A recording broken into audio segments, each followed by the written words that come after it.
Hello everyone, let me introduce myself. My name is Juwita Maharani with NPM 25412061, majoring in accounting. I will discuss a very interesting and relevant topic in the world of modern economics, mathematical models in economics and business. Model matematika merupakan salah satu alat utama dalam analisis ekonomi dan pengambilan keputusan bisnis. Dengan menggunakan model, kita dapat menjelaskan hubungan antar variabel ekonomi secara logis, sistematis, dan terukur.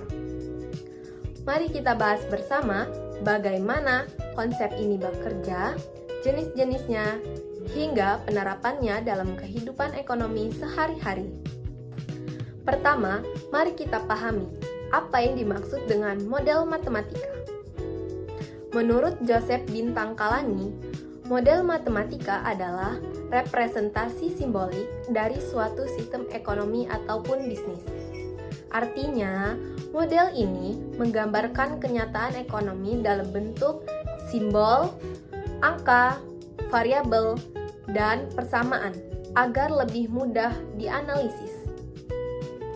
Dalam ekonomi, hubungan antar elemen seringkali kompleks, misalnya antara harga, jumlah barang, pendapatan, dan biaya. Nah, model matematika inilah yang dapat membantu kita menyederhanakan hubungan-hubungan itu agar bisa dipelajari dan diprediksi. Model ini biasanya menggunakan variabel, fungsi, dan persamaan untuk menjelaskan keterkaitan antar faktor ekonomi. Misalnya, bagaimana perubahan harga memengaruhi permintaan, atau bagaimana biaya mempengaruhi produksi dan keuntungan.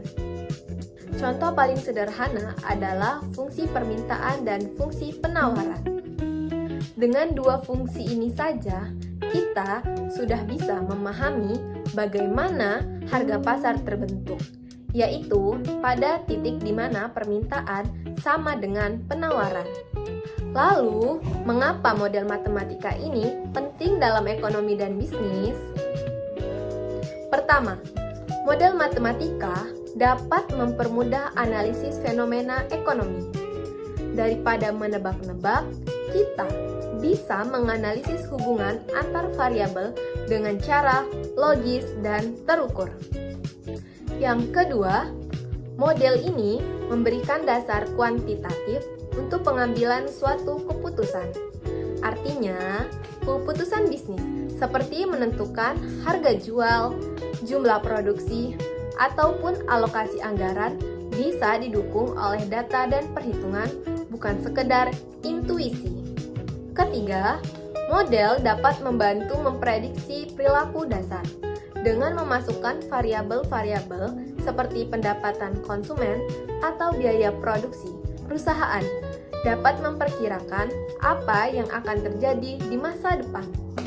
Dan yang keempat, model dapat meminimalkan resiko bisnis melalui simulasi. Misalnya, perusahaan bisa membuat model simulasi. Untuk memperkirakan dampak kenaikan harga bahan baku terhadap laba. Jadi, model matematika bukan hanya teori, tetapi juga alat praktis yang sangat bermanfaat. Model matematika dalam ekonomi tidak hanya satu jenis, melainkan beragam. Menurut Kalangi, ada 4 jenis utama model yang sering digunakan. Yang pertama adalah model linear. Model ini menggambarkan hubungan yang proporsional antara variabel. Contohnya adalah fungsi permintaan. Artinya, setiap kenaikan harga satu satuan akan menurunkan jumlah permintaan secara tetap. Model linear mudah digunakan karena sederhana dan hasilnya mudah diinterpretasikan. Kedua, model non-linear. Hubungan dalam dunia nyata seringkali tidak selalu proporsional. Model ini menunjukkan bahwa peningkatan salah satu faktor produksi tidak selalu menghasilkan kenaikan output yang sama besar. Ketiga, model dinamis. Model ini memperhitungkan perubahan variabel dari waktu ke waktu. Misalnya, model perubahan ekonomi, model inflasi tahunan, ataupun model suku bunga yang berubah tiap periode. Dengan model dinamis, kita dapat menganalisis tren jangka panjang dan melihat bagaimana keputusan hari ini berdampak pada masa depan. Dan keempat, model stokastik. Berbeda dari model deterministik, model stokastik memasukkan unsur ketidakpastian. Dalam dunia bisnis dan ekonomi, tidak semua hal bisa diprediksi dengan pasti. Misalnya, fluktuasi nilai tukar, perubahan kebijakan pemerintah, ataupun krisis ekonomi global. Model stokastik menggunakan probabilitas untuk memperhitungkan faktor acak tersebut, sehingga hasilnya lebih realistis. Sekarang, kita akan membahas komponen utama dalam sebuah model matematika. Yang pertama adalah variabel. Variabel adalah sesuatu yang nilainya dapat berubah. Misalnya, harga, jumlah barang, atau tingkat pendapatan. Variabel ini bisa menjadi variabel bebas ataupun variabel terikat. Yang kedua adalah parameter. Parameter adalah angka tetap dalam suatu model yang menjelaskan karakter dari variabel. Misalnya, dalam fungsi QD sama dengan A min BP, nilai B adalah parameter yang menunjukkan sensitivitas permintaan terhadap harga. Dan yang ketiga adalah konstanta. Konstanta adalah nilai tetap yang tidak berubah. Misalnya, biaya tetap ataupun kapasitas produksi maksimum. Dengan memahami tiga komponen ini, kita bisa membaca dan menafsirkan model matematika dengan lebih baik. Berikut adalah contoh dari komponen model matematika. F sama dengan 5Q plus 3Q plus P plus 3. 5 adalah komponen parameter, Q merupakan komponen variabel. 3 merupakan parameter, Q merupakan variabel, P merupakan variabel, dan angka 3 yang terakhir merupakan konstanta.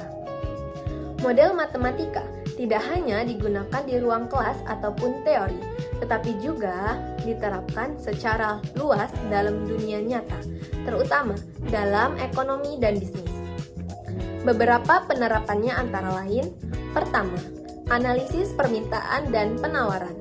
Perusahaan bisa memprediksi berapa jumlah barang yang sebaiknya diproduksi atau dijual berdasarkan perubahan harga atau pendapatan masyarakat.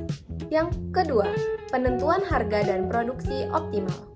Dengan model fungsi biaya dan fungsi keuntungan, manajer bisa menentukan titik produksi di mana keuntungan perusahaan maksimal. Ketiga, peramalan penjualan dan keuntungan. Dengan menggunakan data historis dan model regresi, perusahaan dapat memperkirakan pendapatan di masa mendatang, sehingga lebih siap dalam menyusun strategi bisnis. Dan keempat, analisis investasi dan risiko.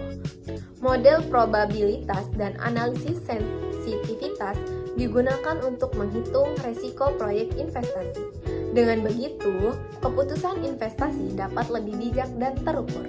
Model matematika tentu saja memiliki kelebihan sekaligus keterbatasan. Kelebihannya, model ini bersifat objektif dan kuantitatif.